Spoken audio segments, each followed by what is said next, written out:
warahmatullahi wabarakatuh.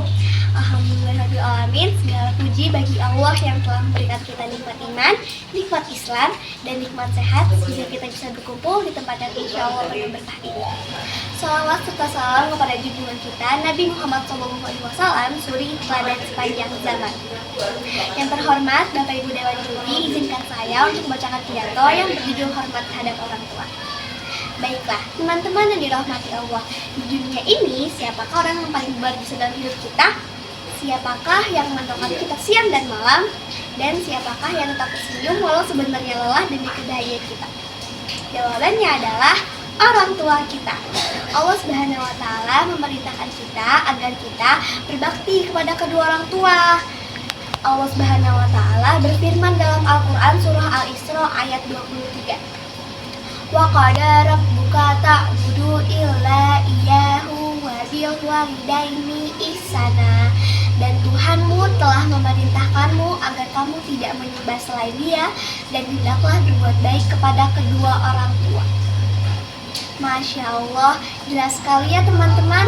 Itu artinya kedudukan orang tua sangat mulia di sisi Allah. Teman-temanku yang tersayang, ibu mengandung kita selama 9 bulan. Ibu rela bangun tengah malam saat kita menangis. Ibu tidak tersenyum walau sebenarnya lelah. Sementara ayah bekerja keras mencari nafkah, panas, hujan, bahkan lelah tidak ia pedulikan. Semua demi kita bisa sekolah dan meraih cita-cita.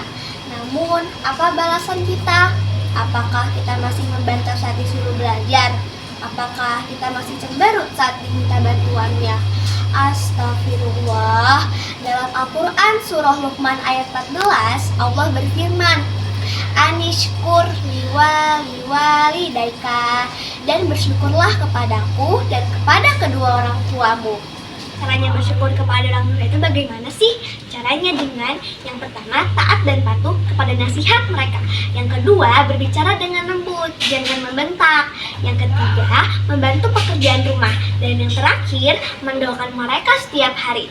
Rasulullah SAW bersabda bahwa ridho Allah tergantung pada ridho orang tua.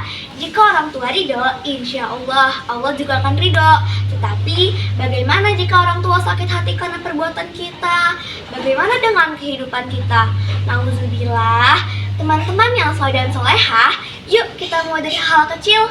Saat ibu memanggil, jawab dengan lembut, iya bu.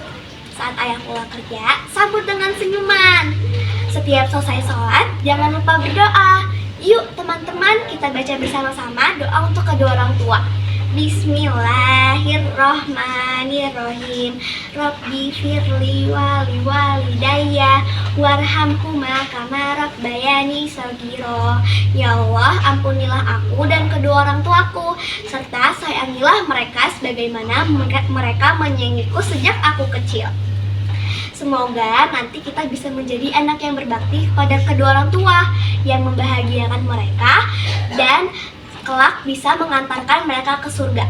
Sekian yang dapat saya sampaikan, kurang lebihnya mohon maaf jika ada kata-kata yang kurang berkenan. Saya akhiri, wabillahi taufiq walhidayah. Wassalamualaikum warahmatullahi wabarakatuh.